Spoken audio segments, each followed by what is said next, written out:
This is K.M. Weiland, and you are listening to the 503rd episode of the Helping Writers Become Authors podcast. This episode of Helping Writers Become Authors is brought to you in partnership with Podtone. If you're a podcaster struggling or unsure about your recording quality, or if you need help editing, mixing, or mastering your podcast, Podtone is a team of producers and professional audio engineers dedicated to providing budget-friendly, customizable solutions for podcasters. In addition to mixing the sound every week for this podcast, they've worked with me to make it sound better in many ways. If you're interested, you can visit them at podtone.com or drop them an email at info@podtone.com to get started today. So I've gotten into a routine in these last weeks of the pandemic quarantine and am making slow but steady progress on all my writing projects. Not much to share right now, although I hope to have several exciting things to share in the future months due to all this work. I hope you're finding time to write and finding a way to let writing help you during this continuing time wherever it may find you. This week, I hope you enjoyed the podcast, 4 Ways Writing Improves Your Relationship with Yourself. Writing, especially the writing of stories, is ultimately a relationship with oneself. It is true that we write to communicate with others. Perhaps that is even the foremost conscious motivation sometimes. But communication itself necessitates a relationship. And what we are trying to communicate is ourselves, that unfolding inner dialogue between the self, the observer and the observed, the unconscious and the conscious, the muse and the recorder. You must have a relationship with your stories before your readers can.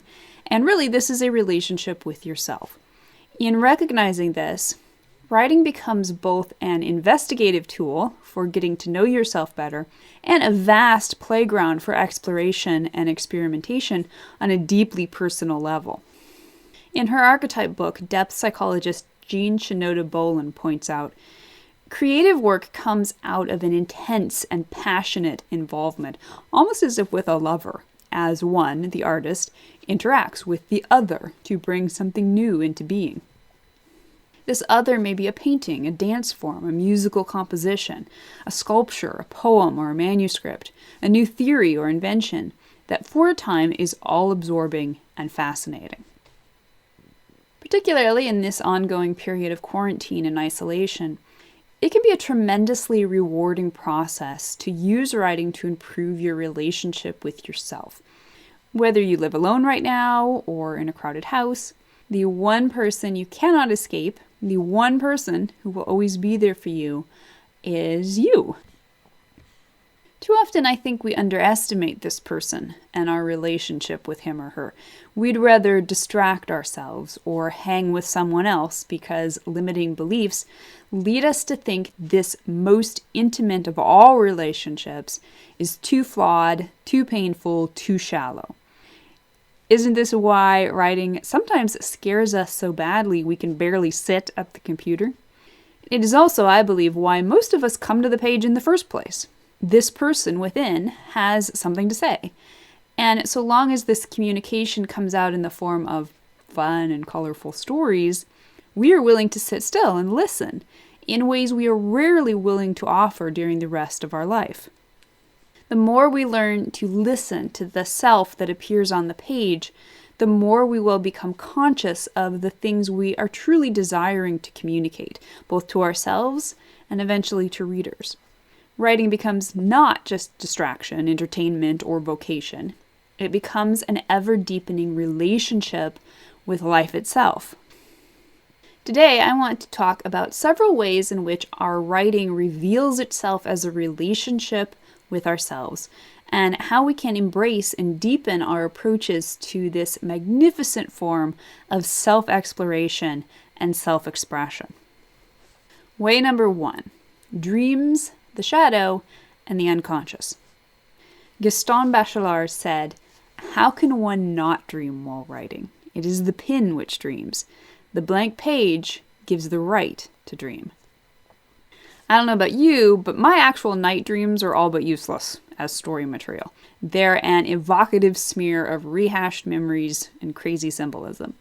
My dream journal, although sometimes revealing, is usually more amusing than anything.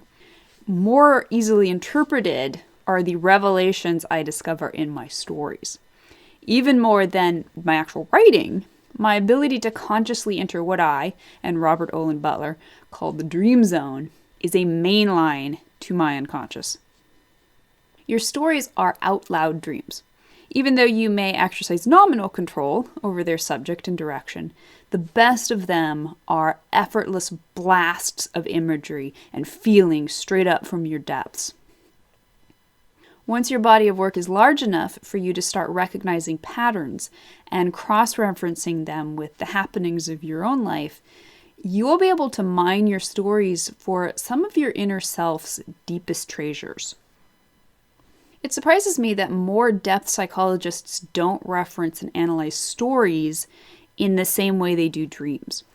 Although I have always known my stories must offer an unwitting commentary about myself, it wasn't until the last few years that I began to be able to recognize some unintended, occasionally even prescient, parallels between the things I was writing at a given time and the things that were either happening or about to happen in my own life.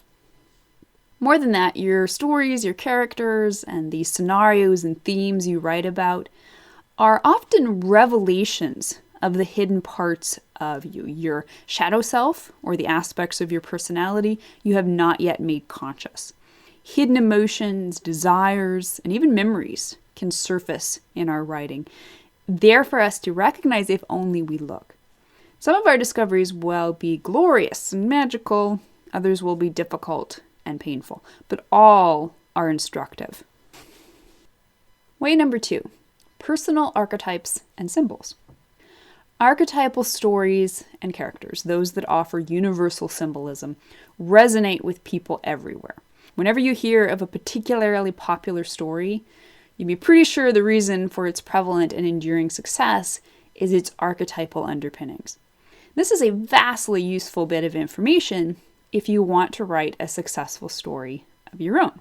But it is also useful because an understanding of archetypes and symbolism can offer you a guide to translating your own inner hieroglyphs. Consider your characters. What types of characters consistently appear in your stories? These are likely archetypes that are deeply personal to, representative of, and perhaps even transformative for you. Just as in dream analysis, it is useful to remember that every character is you. The wounded warrior, the damsel in distress, the sadistic villain, each represents a facet of your psychological landscape. I've long thought we all have just one story to tell, which we go on telling over and over in different ways. I've also heard it said that all authors have roughly a dozen actors in their playhouse, and we just keep recasting them in new stories. There's truth to this. Certainly, I can recognize decided archetypes that perennially fascinate me. However, I try to dress them up in unique costumes from story to story. As these patterns emerge over time, I get better at recognizing what they represent. Sometimes I am almost embarrassed to realize how much of myself I have bled onto the pages of my novels. Secrets so intimate, even I didn't know them at the time I wrote them. Chuck Palahniuk observes aptly, "The act of writing is a way of tricking yourself into revealing something that you would never consciously put into the world. Sometimes I'm shocked by the deeply personal things I've put into books without realizing it." Learning to speak the language of archetype and symbol can grant you tremendously exciting perception into your inner self. Stories that you loved when you wrote them, that meant one precious thing to you at the time of creation, can come to offer all new treasures, even years after your first interactions with them. Way number 3, emotional and hypothetical exploration. Writing is also always and ever a conscious dialogue with ourselves.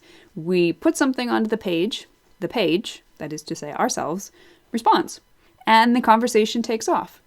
Jean Shinoda Bolen again says, "The relationship dialogue is then between the person and the work from which something new emerges. For example, observe the process when a painter is engaged with paint and canvas. An absorbed interchange occurs. The artist reacts or is receptive to the creative accidents of paint and brush. She initiates actively with bold stroke, nuance, and color, and then, seeing what happens, she responds. It is an interaction. Spontaneity combines with skill. It is an interplay between artist and canvas, and as a result, something is created that never before existed. Although we may not be fully conscious of everything we're saying about ourselves when we first put a story to words, we almost always begin with some conscious intent.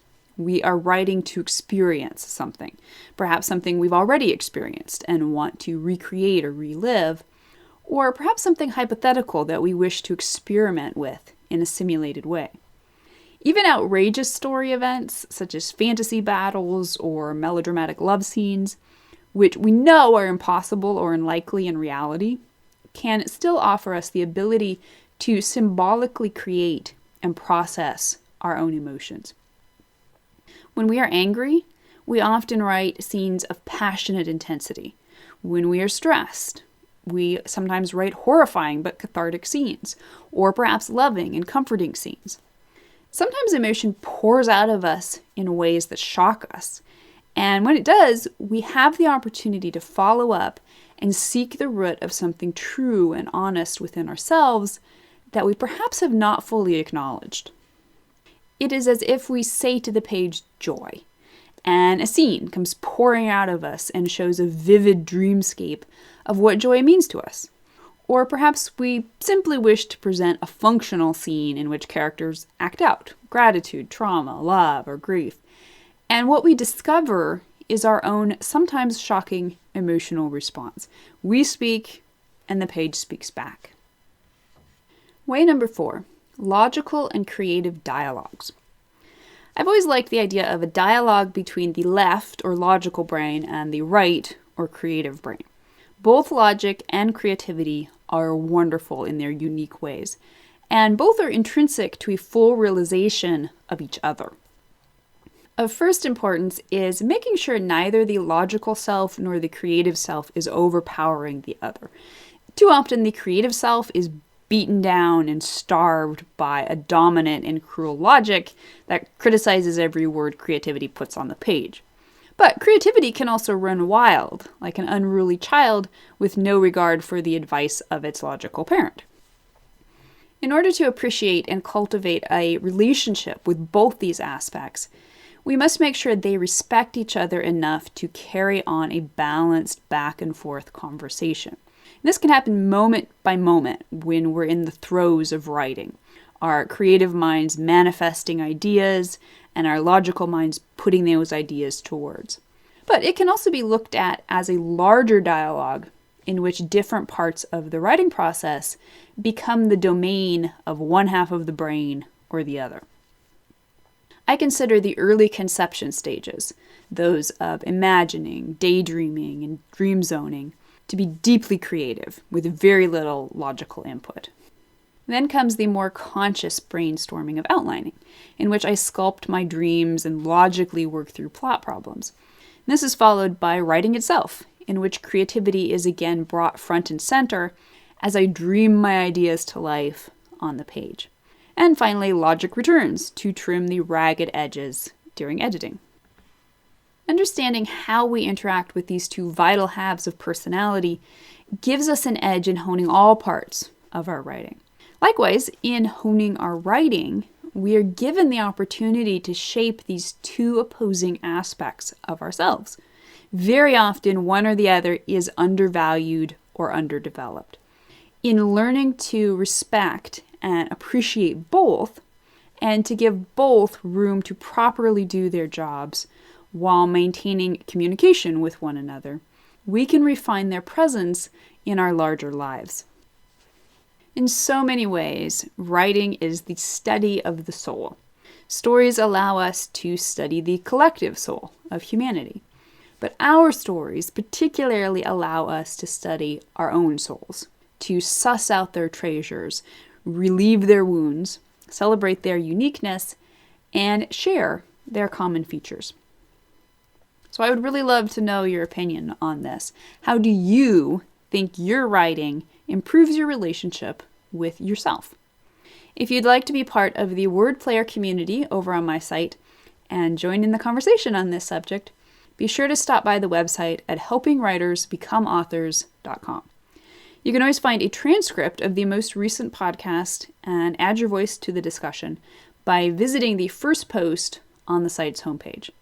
And don't forget that if you're looking for an older post, you can always find those by putting the podcast title in the search field at the top of the right-hand column. If you enjoyed this podcast, you can subscribe on Apple Podcasts or Spotify or whatever your favorite podcast platform may be. And if you'd like to support helping writers become authors, I would totally appreciate it if you'd consider taking the time to leave a quick rating or review on your site of choice. Thanks so much for listening to the Helping Writers Become Authors podcast, and be sure to check back again next week.